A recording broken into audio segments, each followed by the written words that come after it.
So to all these Kamala Harris supporters who keep crying and whining that their freedoms have been taken away, can somebody please explain to me, what freedoms have you lost now that Donald Trump has been elected and he's going to be taking office in January? What is it that you will no longer be able to do come January 20th, 2025 that you were able to do now? Because everything that Kamala Harris has run on has been a big load of crap. And when we talk about reproductive freedoms, some of the women I have seen discussing this topic look absolutely ridiculous. I have seen women 50, 60 years old talking about the freedom to reproduce. You know good and well that you have lost that freedom a long time ago, and it wasn't Donald Trump or anybody else who took it away from you. It was nature. That's first of all. Second of all, women already have the freedom to choose what they want to do with their own bodies. If they do not have the freedom to choose what they want to do with their own bodies, how are women getting pregnant? Unless it is a case of rape or incest,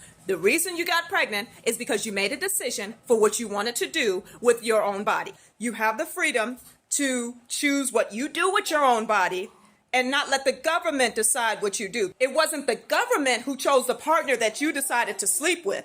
You made that decision for what you wanted to do with your own body. If you don't want to get pregnant, you have the freedom right now to choose any number of birth control that suits you.